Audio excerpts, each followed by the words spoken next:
model atau model komunikasi ya, supaya tidak ngantuk. Oke, ambil itu diktatnya Mas, kamu ada diktatnya. Di mana? Masih memikirkan nasib? Belum, nggak usah mikirin nasib.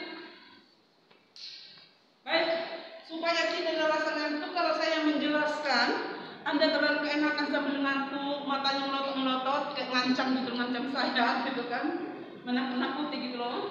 Ya, oke, mulai dari belakang, baca secara bergilir ya. Mulai dari sinonima manis, yaitu inisiasi 2, itu model komunikasi. Inisiasi 2 model komunikasi, model menurut Leopold adalah representasi simbolik dari suatu benda, proses atau gagasan atau ide.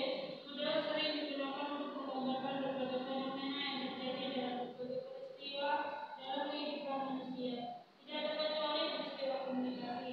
Model adalah representasi suatu fenomena baik nyata maupun abstrak dengan menentukan unsur-unsur terpenting dalam fenomena tersebut. Terima kasih. Nah, seringkali di dalam pola berbicara menurut Little John adalah referensi simbolis atau suatu benda. Nah, jadi kadang-kadang orang berbicara selalu menggunakan benda atau sebagai simbolis. Maksudnya tujuannya itu apa? Nah? Ya, agar mudah dimengerti, agar mudah dipahami oleh si penerima berita atau si pendengar ya.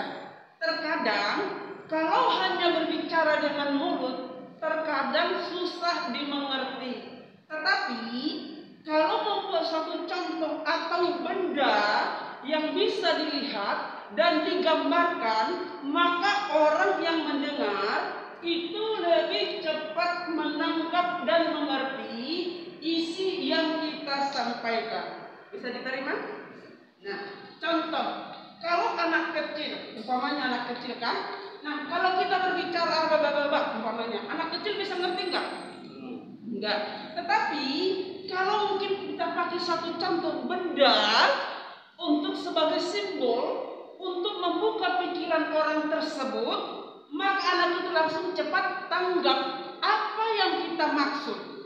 Nah, jadi anak itu pun akan melakukannya karena apa? Dia sudah menerima dan juga sudah tanggap. Nah, terkadang ya itu bukan saja anak kecil, kita yang sudah dewasa pun seringkali juga tidak bisa tanggap kalau hanya berbicara, kalau hanya kita sampaikan. Tapi di dalam hal-hal tertentu membutuhkan benda yang bisa terlihat untuk dibuat sebagai simbol dan contoh sehingga bisa dapat dimengerti. Jadi sekali lagi ya, jadi kalau di dalam model menurut Little John adalah representasi simbolis dari suatu benda, jadi proses atau gagasan ide. Jadi model sering digunakan untuk menggambarkan dan berbagai fenomena yang terjadi dalam berbagai peristiwa dalam kehidupan manusia, tidak terkecuali peristiwa komunikasi. Model adalah representasi suatu fenomena, baik nyata ataupun abstrak, dengan menonjolkan unsur-unsur terpenting dalam fenomena tersebut. Nah, dalam satu alinea ini sudah bisa dimengerti semuanya? Tidak ada yang kita bahas lagi? Baik, teruskan baca. Dalam peristiwa komunikasi, model digunakan untuk melihat faktor-faktor atau unsur-unsur yang terlibat dalam peristiwa komunikasi, seperti yang terjadi dalam peristiwa komunikasi dan peran yang dimainkan oleh masing-masing unsur. Nanti masing-masing unsur-unsur. Seperti apa makna unsur-unsur di situ? Berbagai hal. Ada berbagai hal dalam peristiwa komunikasi.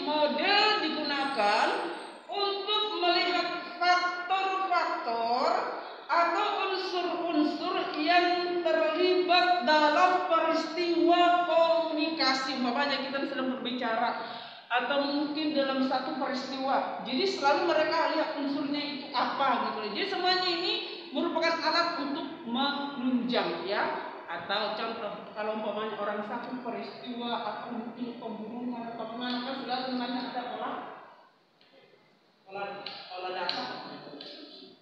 Ya, maksudnya apa? Supaya lebih cepat menemukan. Jadi unsur-unsur apa yang ada dipakai di situ ya, umpamanya. Jadi mereka menemukan lebih cepat data-datanya, umpamanya. Kalau di sini juga umpamanya unsur-unsur apa yang ada di dalam belajar itu, apa yang digunakan.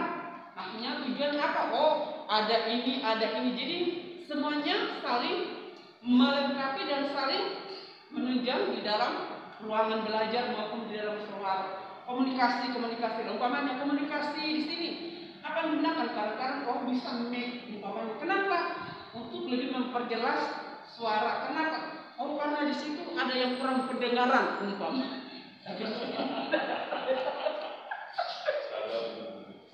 Tidak ada kan yang agak kurang pendengaran. Agak lumayan juga ya. Kalau saya ingin maksa bilang nanti jadi semua kita ada timbal balik gitu. Jadi yang satu umpamanya gini, yang satu kan sudah baca-baca. Saya tahu tidak semua di sini yang bisa membaca bahasa Inggris kan. Jadi sudah mulai hitung-hitung tadi. Oh, ini baca ini. Jadi sudah aku sudah mulai lirik tadi. Jadi tenang aja Anda ya. Jadi mungkin dia hitung. Oh, dari situ nanti ke sini kan sudah mulai dihitung-hitung gitu ya.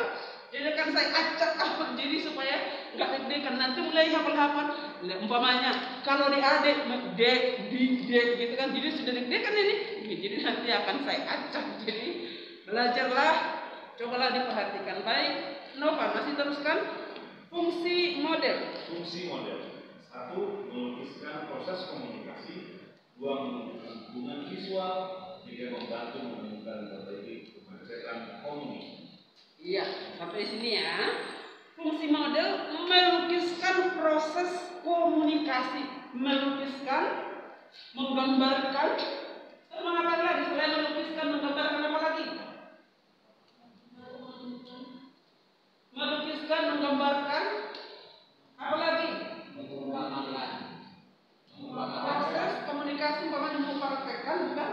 Jadi umpama yang butuh memperjelas. Iya.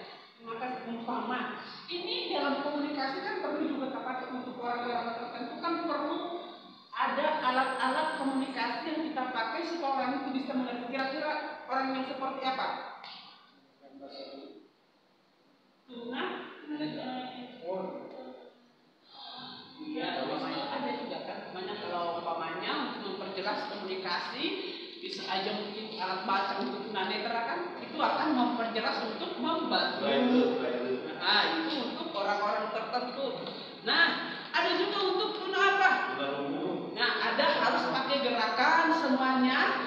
Jadi maksudnya dia bisa pun mengerti apa isi beritanya, apa yang disampaikan. Jadi ada unsur-unsur apa di situ yang harus digunakan. Umpama ya, jadi semuanya walaupun umpamanya, jadi dia tidak dengan adanya alat-alat di situ, unsur-unsur di situ, saya itu ya kalian yang pakai masker. Jadi maksudnya dia pun merasa dimanusiakan, bukan? Nah, kalau kita mundur mungkin ke beberapa tahun yang lalu atau mungkin 50 tahun yang lalu, kalau ada mungkin almarhum seringkali dirumahkan, maksudnya disekolahkan itu tidak dianggap. Nah, jadi seringkali kalau orang tua di zaman dulu itu kalau anaknya hanya tunarungu tidak bisa jelas bicaranya disuruh di rumah. Apalagi orang itu kaya dan pejabat kan seringkali tidak dimunculkan. Nah, aib dianggap itu kan aib. Jadi ini disuruh di kamar. Nah, jadi nggak boleh muncul. Karena apa? Mereka merasa keluarga merasakan terhina. Tetapi dengan semakin ada kemajuan zaman, ya, baik di TV pun kita lihat ada cara untuk menolong. Kalau yang menonton TV umpamanya, kalau yang menonton TV itu kan ada yang tunarungu kan, jadi dengan adanya simbol-simbol dengan pakai tangan, dengan gerakan-gerakan tangan, tentu kalau ada orang di situ yang tidak bisa jelas, tentu dia tahu. Jadi orang itu pembawa berita pun untuk menyampaikan berita dan komunikasi, rupa-rupanya mereka juga harus belajar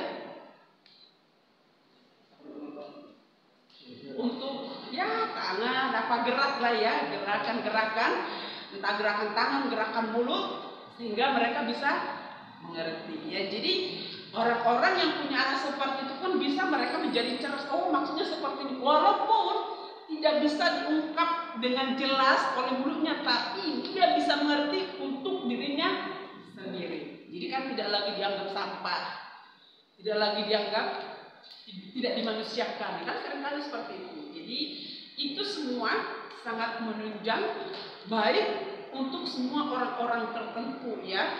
Sekali lagi, semoga nanti Anda tidak punya anak seperti itu. Yang selanjutnya itu menunjukkan hubungan visual yang selesai, membantu menemukan dan memperbaiki kemacetan komunikasi.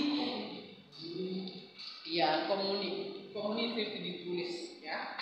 Kadang-kadang kan salah ketik kan bisa juga. Ya, selanjutnya, oke, yang dari depan. Bukan ya, dari belakang. Sambil aku lihat itu kan dia mungkin sudah berdua siapa sudah mulai hitung nih, ada yang hitung. Dari sana, jadi supaya jalan. Oke, yang di depan baca di dalam ilmu komunikasi sendiri. Haleluya, haleluya.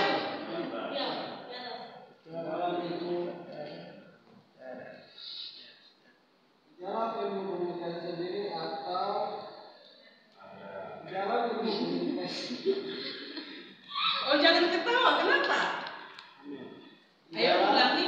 Di dalam ilmu komunikasi sendiri ada 3 model, yaitu 1. Model dasar komunikasi yang menggambarkan proses terjadinya peristiwa komunikasi, yaitu menggambarkan tentang unsur-unsur apa saja yang terlibat dalam peristiwa komunikasi dan bagaimana masing-masing unsur saling terkait membentuk suatu proses komunikasi.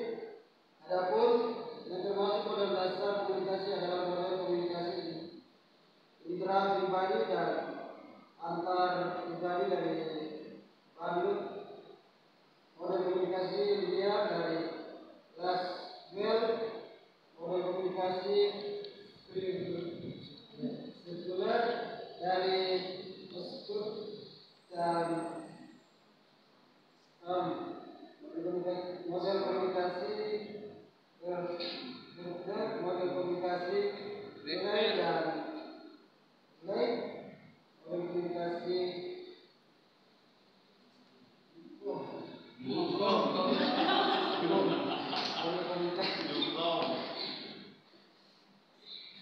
maka kan saya sudah bilang minggu yang lalu kan sudah pelajari, karena saya sangat paham benar ya.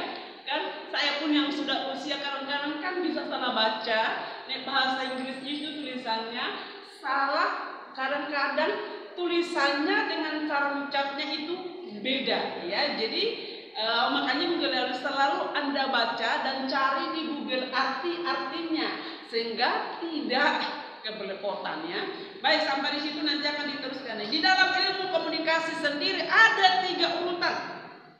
Ada 3 urutan kelompok model. Model yang pertama, model dasar komunikasi yang menggambarkan proses terjadinya peristiwa komunikasi. Kenapa bisa terjadi proses komunikasi? Kenapa bisa itu terjadi? Ya, terjadi peristiwa komunikasi. Nah, Ibu Sarah, ibaratnya kok Ibu Sarah kok cantik banget ini kok. Pikiran saya kok Sarah. Ada terjadi proses terjadinya komunikasi. Model yang pertama yang menggambarkan proses terjadinya peristiwa komunikasi, yaitu menggambarkan tentang unsur-unsur apa saja yang terlibat dalam peristiwa komunikasi dan bagaimana masing-masing unsur saling terkait membentuk suatu proses komunikasi. Nah, sampai sini ada yang dijelaskan. Ayo, bangun. Jangan ngantuk untuk saya. Sini ada yang kita bahas. Unsur-unsur kayaknya sudah dari awal yang bahas tadi kan sudah termasuk ada unsur-unsurnya ya. Dan semuanya untuk mempermudah. Nah, sampai di sini bisa dilewati? Ayo, nanti akan saya baca ya. Itu sebenarnya sudah jelas, hanya tinggal kita membaca berulang-ulang, karena kalau kita berbicara komunikasi sebenarnya itu sudah sering kita lakukan. Tetapi unsur dan model-model komunikasi itu seringkali kita juga tidak tahu. Umpamanya dalam berkomunikasi kadang-kadang kan ada orang ini di luar ini kan berkomunikasi. Biasanya kalau orang Batak itu ngomong terlalu cepat ble ble ble ble ble ble gitu kan, sehingga yang mendengar berita yang disampaikan oh ini kan kalau dari Jawa namanya ngomong apa. Tapi secara umum orang yang di luar Jawa ngomongnya itu komunikasinya itu begitu cepat, benar bukan? Nah sebenarnya juga sama ya. Kalau kita di Jawa ini dengan bahasanya, dengan intonasi mereka itu kan yang agak halus, kita juga bingung. Kadang-kadang sudah mata kita, mulut kita, telinga kita sudah agak kita fokuskan untuk mendengar, tapi seringkali juga kita tidak tanggap apa yang dia sampaikan. Jadi kalau nanti Anda ini berbicara, menjadi pembicara-pembicara, entah Anda nanti menjadi guru atau menjadi seminar, pembawa di seminar, jadi ngomong itu yang jelas. Kalaupun nanti dibantu dengan alat-alat unsur-unsur komunikasi di situ, yang jelas ngomongnya, tujuannya apa?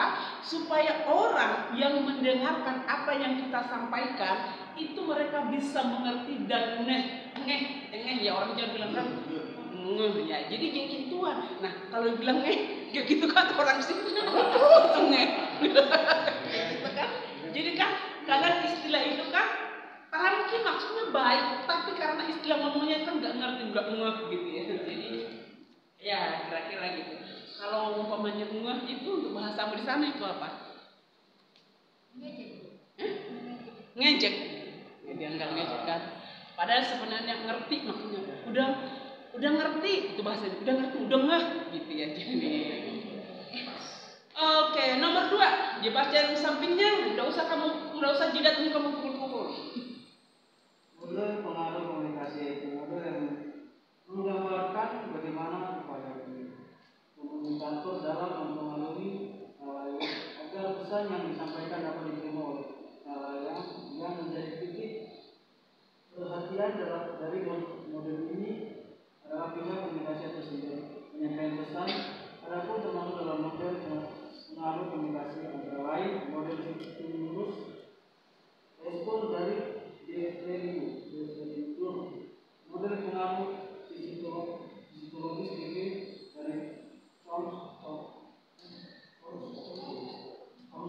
model komunikasi 2 tahap dari Yates dan terus kan jangan lihat ke saya. Berbanding dari Neumann ya, jadi ya. Makanya tadi tetap ya, kalau minggu depan itu kan Hindu, minggu berikutnya tak belajar, lihat di Google maksudnya itu seperti apa. Jadi dengan adanya internet akan menunjang kita ya untuk membantu kita belajar, jangan kebanyakan bingung. Nah, jadi model pengaruh komunikasi. Nah, umpama apa sih yang bisa mempengaruhi komunikasi itu? Ibaratnya apa saja yang bisa mempengaruhi komunikasinya? Untuk jelas komunikasi apa saja? Tanya jawab. Model komunikasi tanya jawab.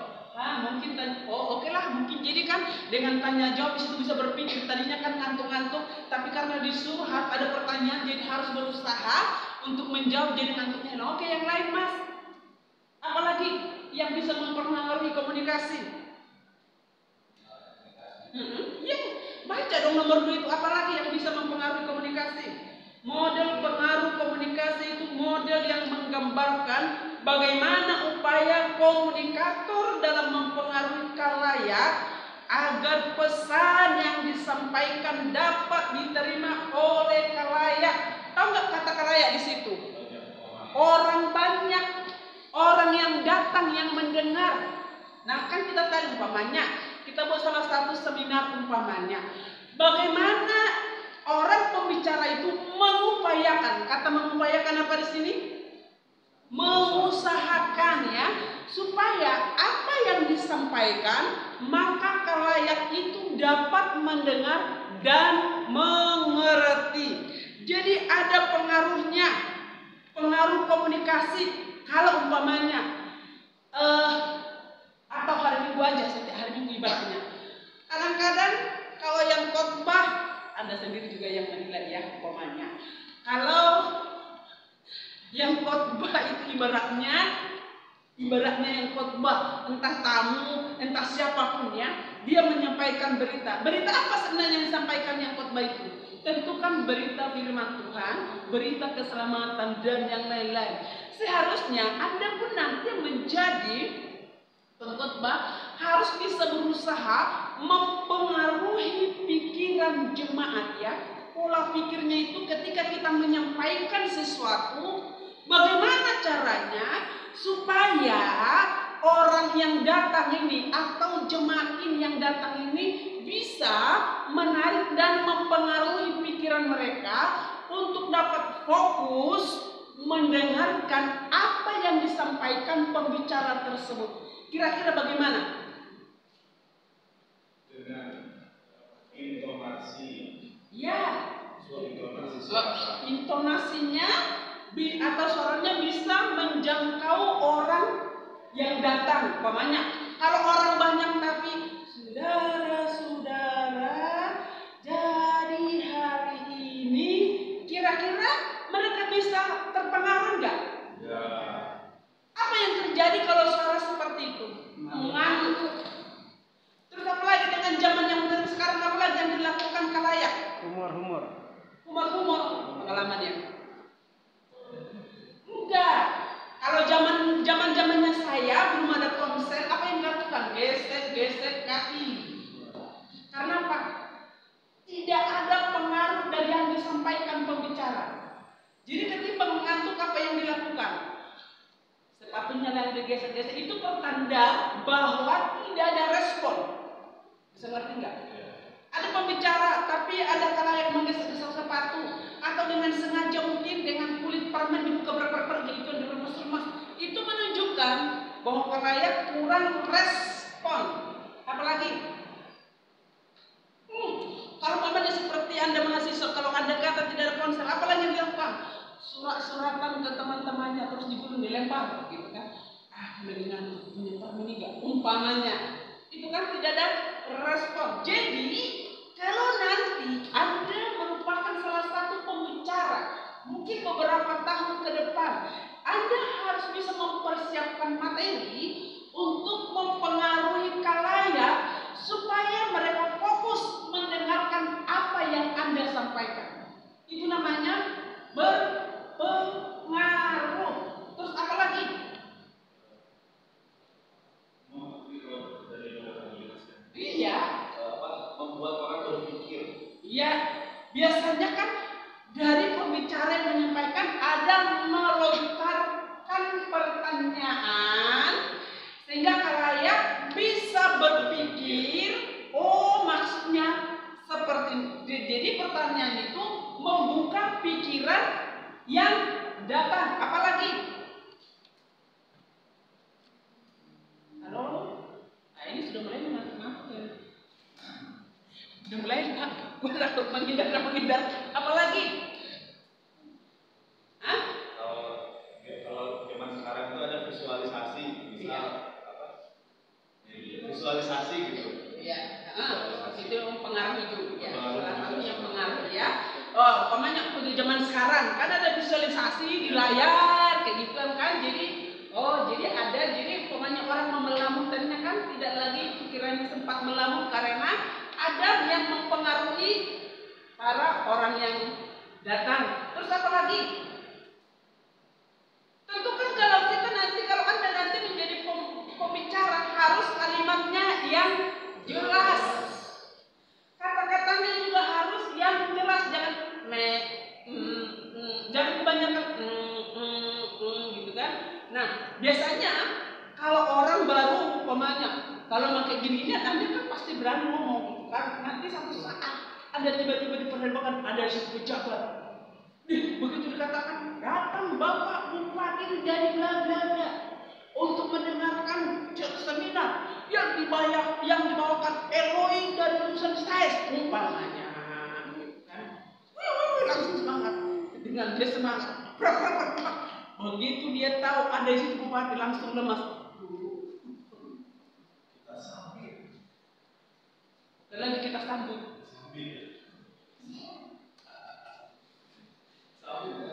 Pengaruh tidak? Pengaruh. Jangankan itu umpamanya. Lu umpamanya satu bata tahu dia bilang ada profesor dokter Henry Masanya. Di situ langsung ke mata.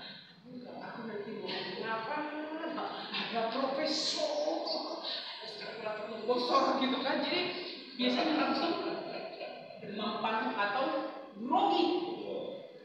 Itu umpamanya. Jadi kalau kita menjadi pembicara atau yang komunikator, jadi harus dengan jelas. Yang ada juga umpamanya, ada seseorang yang berkarisma ya. Jadi orang yang berkarisma menyampaikan sesuatu ibaratnya enak didengar.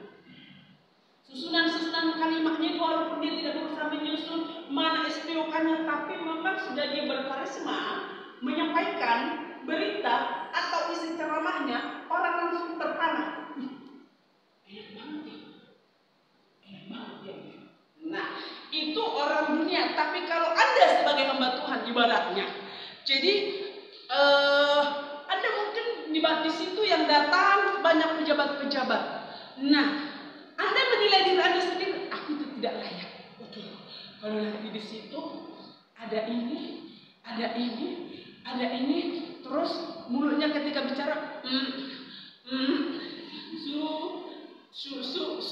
saudara gitu kan. Jadi orang yang sana pun akan semakin matanya terpana. Anaknya siapa? Ini kok saudara-saudaranya kebanyakan gitu ya. Gagap. Jadi umpamanya. Tetapi kalau Anda sebagai hamba, apa yang Anda lakukan di situ? Mengontrol emosi. Jangan terlalu emosi. Gimana kamu bisa emosi? Kamu sudah demam kayak itu. Emosi bagaimana? Lama-lama mungkin Anda tidak bisa bicara. Kan makanya kebanyakan saudara. Nah, kalau Anda sebagai hamba Tuhan, ya, yang Anda harus lakukan setiap hari, Anda mungkin tidak sebegitu karismatik orang lain. Anda tidak sehebat orang lain, tetapi bagaimana caranya? Apa yang harus Anda lakukan ketika Anda suatu saat menjadi komunikator, menyampaikan pesan, menyampaikan berita, atau menyampaikan sesuatu di kalangan khalayak yang sangat banyak? Apa yang Anda lakukan? Pertama adalah banyak berdoa dan puasa. Ketika hal itu terjadi, maka urapan Tuhan yang turun dalam hidupmu. Ketika pun ada, walaupun di situ ada umpamanya seorang pejabat, kamu tidak melihat sebagai seni pejabat, tapi yang kamu pandang itu adalah anak Tuhan. Lo di atasnya, sehingga kamu bisa berbicara tanpa harus demam panggung. Nggak usah terlalu banyak pak-paknya ya.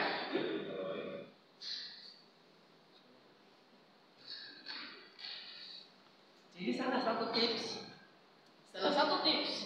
kalau Anda menjadi komunikator, jangan lihat matanya. Nah, apalagi kalau kayak umpamanya kan, kalau lu bicara tangannya nanti dititin kan juga. Ada yang salah makin grogi. Atau mungkin seperti orang yang iseng umpamanya ini, lu mau bicara ketemu mata dengan mata. Bisa hilang enggak? Bisa hilang enggak semua yang Anda persiapkan? Lenyap semuanya. Makanya kalau sudah lenyap semuanya yang Anda persiapkan itu, yang ada adalah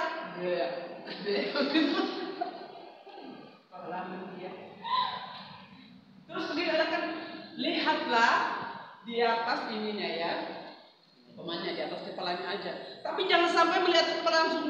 Saudara-saudara, nanti sakit. Di atas alisnya aja, tidak usah kamu lihat matanya ya, di atas alis apa gini. Jadi dua bicara itu kan tidak usah lihat mulutnya. Kalau kamu lihat mulut nanti ada mulut yang mencong-mencong lah, terus tiba-tiba nanti tangan menghilangkan konsentrasi Anda di dalam. Kenapa ketawa? Ya memang kenyataannya banyak seperti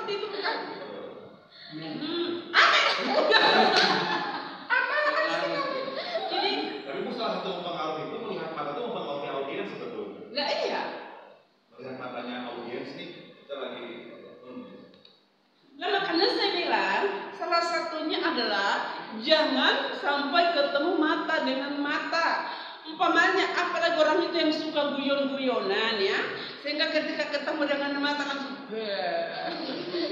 buyarkan semuanya ya. Mungkin kalau saudaraku ini ibaratnya hanya umpamanya dia sengaja diambil ibaratnya permen kan jadi buyar kan umpamanya buyar hilang kan, jadi beres semuanya kan, jadi kadang-kadang mau bilang apa, karena mau buka buku tadinya jadi catatan hilang kan, jadi tak tahu lagi mau buat apa, akhirnya suasana ini pengaruhnya jadi kurang baik, jadi kesannya kurang, ada akan nyesal aku datang, kenapa?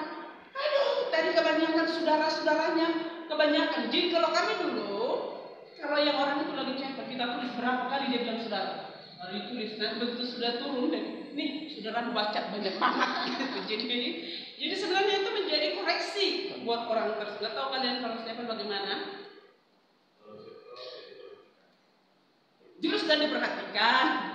Kalau nggak diperhatikan itu namanya tidur, ngelamun. Ya coba mungkin kalau Anda sama Anda mungkin lagi siapa ditulis aja, jangan kebanyakan saudara. Nanti kalau ditulis semuanya ini saudara berapa kali, itu jangan sakit hati kalau kan itu sebagai bahan koreksi ya. Jadi supaya lebih baik di kemudian hari. Jadi untuk menjadi pembicara atau komunikator harus memiliki perbendaharaan bahasa. Jadi kalau Anda nanti umpamanya menjadi gembala, tiba-tiba disuruh menjadi pembicara, bagaimana caranya supaya umpamanya nih Anda ini jemaatnya biasa hanya 10 orang, tahu-tahu ada pendeta yang suruh Anda khotbah jemaatnya ribuan, jangan tiba-tiba kamu lihat jemaatnya yang ribuan, nanti bagaimana? Loh aku biasanya hanya khotbah di depan jemaat 10 orang A, B, C, loh ini bagaimana ketika Anda ketemu dengan wah udah dengar sakit ini ya. Kenapa? Saya juga pernah seperti itu di Lampung gitu kan. Saya di dana waktu itu di Tanjung Karang, di Metro.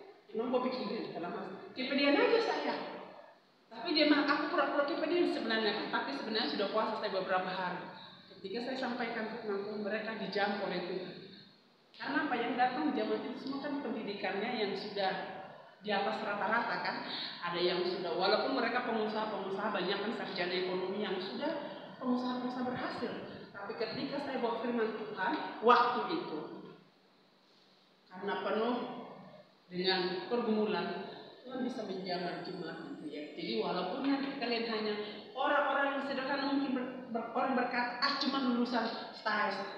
Tapi kalau kita mempersiapkan diri setiap hari, walaupun Anda hanya lulusan STAIS, kalau Roh Kudus yang bekerja, bisa terjadi mujizat karena Tuhan mengurapi Anda semuanya. Dari situ bisa terjadi mujizat kesembuhan, mujizat pemulihan. Jadi Tuhan menolong bukan hanya logo umpamanya dari kampusnya, tapi tergantung dari pribadi kita masing-masing. Jadi mulai sekarang persiapkanlah diri Anda, belajar yang banyak supaya memiliki perbendaharaan bahasa ya, jadi nggak kaku-kaku ya. Jadi ketika kita memiliki perbendaharaan bahasa dan ditambah lagi dengan urapan Tuhan, percayalah ketika satu saat Anda dipanggil tiba-tiba untuk pembicara, percayalah Tuhan akan mengurapi Anda, maka terjadi mujizat. Oke, poin yang ketiga. Lanjut, hai saudara, lanjut poin yang ketiga. Nomor 3 apa nomor 2 ya? 3. Oh ya, nomor 3, oke. Nomor 3, model dampak komunikasi dengan fokus. Utama pada dampak dari suatu peristiwa komunikasi, model ini menggambarkan bagaimana akibat atau dampak yang terjadi pada diri Kalayak setelah kalayak diterpa suatu pesan komunikasi. Dampak yang ditimbulkan bisa hanya sekedar sebentuknya pengetahuan, turun kognitif, turun layak, bisa tanpa perspektif, turun layak, atau bahkan sampai terjadi perubahan perilaku untuk turun konflik donatif bukan turun pada diri layak. Nanti banyak punya baca ya. Ya. Jadi ada perubahan umpamanya. Kalau ada pesan yang disampaikan, contoh antara pesan negatif dan pesan positif ya. Umpama, di tempatnya si Anu itu ada kemarin teroris dibunuh sekian banyak. Kira-kira pesan itu punya pengaruh apa? Berita itu punya pengaruh apa? Itu lebih kepada Iya. Umpamanya ketika mendengarkan itu, orang secara langsung mendengarkan seperti apa? Wajahnya akan bisa langsung ada respon-respon yang lain. Tapi ketika pesan yang disampaikan itu merupakan pesan yang positif. Wih, enak banget ya. Itu sangat menguatkan iman sekali. Itu sangat bagus. Umpamanya, anak saya pun mendengarkan apa yang disampaikan orang itu berubah. Tadinya nakal, sekarang sudah gak nakal. Sekarang dia sudah membaik. Umpama, suaminya tadinya pemain judi dan pemain yang judi satu paket dengan apa? Mabok. Ya, dengan yang lain bukan? Nah, perpanjang ya. Nah, tapi dia bilang, kenapa kamu ketawa sampai?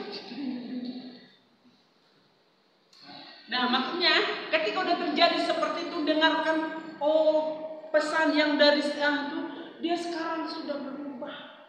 Atau umpamanya pesan ini, ada di situ pemain judi. Kalau lo tidak berubah, sebentar lagi Tuhan datang mengambil nyawamu. Umpama kan. Jadi bagaimana kalau Tuhan telah datang tiba-tiba mengambil nyawamu malam ini? Padahal lo belum minta maaf sama istrimu, lo belum minta maaf sama istrimu. Jadi sekarang bertobatlah, kerajaan Allah sudah datang.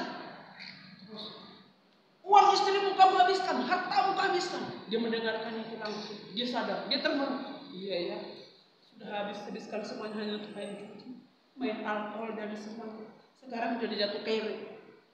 Jadi ada kesan, si Anu itu berubah ketika mendengarkan pesan yang disampaikan oleh pendeta si Anu. Biasanya jam 6 dia sudah di warung minum, sekarang tidak. Jam 6 dia sudah berdoa, jam 6 dia sudah bangunkan anak-anaknya. Sekarang dia sudah berubah, sudah apik hidupnya. Berarti ketika dia mendengarkan pesan yang positif, yang baik, dia mengalami perubahan. Hidupnya semakin baik. Dan bukan saja hanya dia, si Anu pun juga segitu. Sekarang dia sudah berubah. Kalau Anda menjadi gembala, mendengarkan perubahan yang positif dari jemaat hatimu, nah kalau hatimu sudah senang langsung,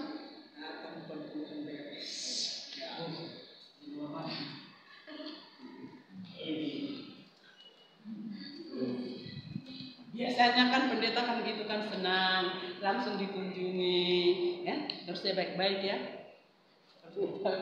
Hari Minggu jangan lupa ke gereja ya. Biasa enggak? Biasa bukan? Biasa Bapak Gembala? Enggak tahu. Bukannya dirimu bantu pekerjaan Tuhan, bukan? Iya kan? Oh, belum pernah disuruh besok jemaat yang kaya. Oh ya, nanti semoga nanti pulang kan langsung suruh. Kamu besok dulu jemaat pengusaha yang sana itu dia sakit gitu ya. Jemaat yang sakit. Amin. Yang kamu ambilkan apa? Sakitnya atau kekayaannya? Oh ya, pura-pura seperti itu kan. Oh gitu. Sekarang ini harus jelas ngomongnya ya. Ada pengaruh positif ya, ada juga pengaruh-pengaruh yang negatif ya. Jadi semoga nanti ada ini pada pembicara-pembicara, komunikator yang dapat mempengaruhi khalayak untuk memiliki sikap yang berubah, pertobatan datang pada Tuhan. Oke, dilanjutkan. Model pertama, model komunikasi diantaranya model Hart-Laswell. Diteruskan. Siapa tadi yang sudah baca? Halo, baju merah. Baca. Model pertama.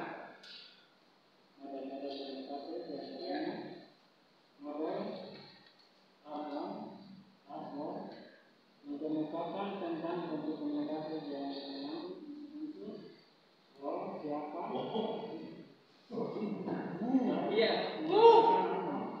Teruskan. Untuk siapa?